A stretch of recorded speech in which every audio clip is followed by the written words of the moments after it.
नमस्कार दोस्तों, कैसे हैं आप लोग। आशा करता हूं आप लोग काफी अच्छे होंगे।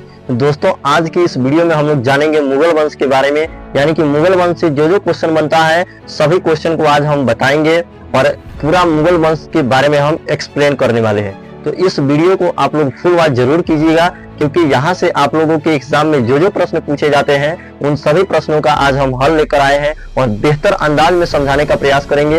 ये वीडियो को देखने के बाद मुझे नहीं लगता है कि इसके बाद आप लोग को मुगल वंश पढ़ने का जरूरत पड़ेगा।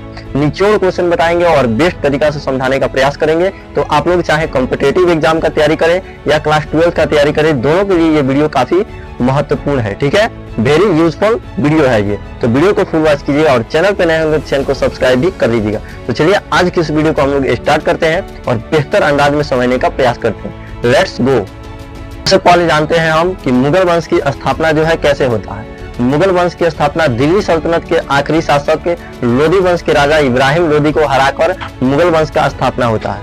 बात है सन 1192 ईस्वी का, जब मोहम्मद गौरी ने तराहिम के दूसरे युद्ध में पृथ्वीराज चौहान को हराता है।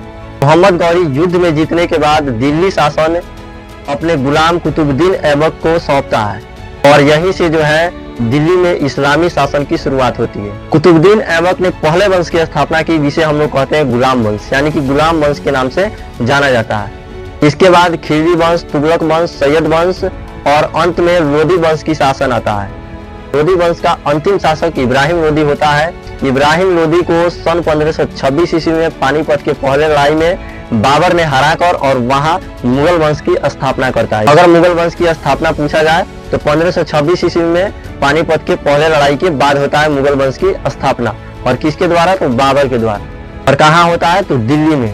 अब हम जानते हैं मुगल वंश के शासकों के बारे में, यानी कि मुगल वंश में किन किन शासकों के द्वारा शासन किया गया है उनके बारे में जानते हैं। सबसे पहले जो शासक आते हैं बाबर आते हैं, यानी कि मुगल वंश के संस्थापक बाबर।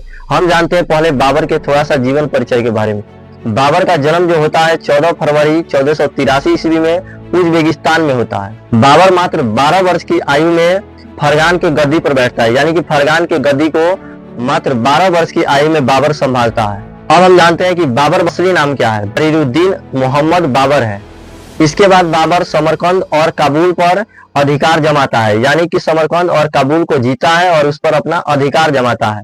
इसके बाद 1527 ईस्वी में युद्ध होता है खानवा का, और खानवा के युद्ध में राणा सांगा और बाबर के बीच होता है, जिसमें राणा सांगा को बाबर ने हरा देता है और बाबर खुद विजयी होता है। इसके बाद होता है 1528 ईस्वी में चंदेरी का युद्ध, और चंदेरी के युद्ध में भी बाबर ने हराया मोदनी राय को, यानी कि मोदनी राय को बाबर ने हरा देता है और खुद बाबर विजयी होता है चंदेरी के युद्ध में भी। इसके बाद होता है 1529 ईस्वी में घाघरा का युद्ध, और घाघरा के युद्ध में बाबर ने अफगान सरदारों को हराता है।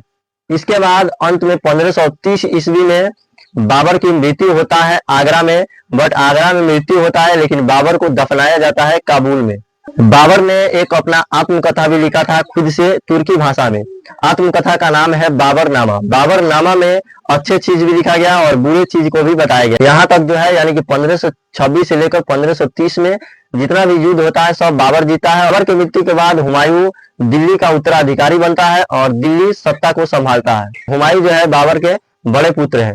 अब हम जानते हैं हुमायूं के बारे में। हुमायूं का जो जन्म है 6 मार्च 1508 ईस्वी में काबुल में होता है। बाबर के बड़े पुत्र हुमायूं जब गद्दी पर बैठते हैं तो बंगाल के शासकों और राजपूतों के साथ इनका एक बड़ा संघर्ष होता है।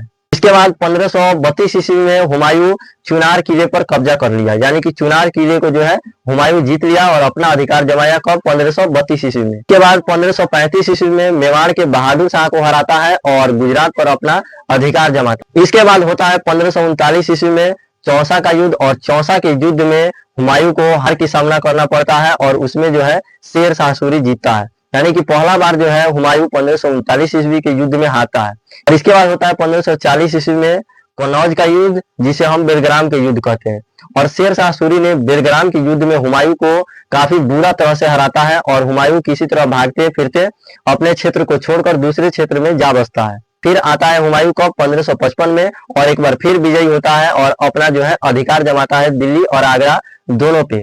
और विजय के कुछ समय बाद हुमायूं का जो है एक दुर्घटना में मृत्यु होता है 27 जनवरी 1500। हुमायूं की मृत्यु के बाद हुमायूं की पत्नी हुमायूं की मकबरा बनवाती है दिल्ली में, जो जो ताजमहल की प्रेरणा है, यानी कि जिसे हम लोग ताजमहल कहते हैं। और इस तरह से हम लोग बाबर और हुमायूं के बारे में जाने, इसके साथ साथ मुगल वंश की स्थापना कैसे हुई इसके बारे में जाने, यानी कि लगभग 50% हम लोग क्लियर कर लिए हैं मुगल वंश से। थोड़ा सा वीडियो लंबा होने के कारण हम क्या करेंगे कि और नेक्स्ट वीडियो में हम लोग जानेंगे जो शासक बाकी रह गए हैं उनके बारे में। तो ये वीडियो आप लोग को अगर अच्छा लगा होगा तो वीडियो को जरूर से लाइक कीजिएगा, शेयर कीजिएगा, और चैनल पर नए होंगे तो चैनल को सब्सक्राइब भी कर लीजिएगा। तो चलिए दोस्तों, मिलते हैं हम लोग नेक्स्ट वीडियो में, यानी कि अगले क्लास में। तब तक के लिए जय हिंद।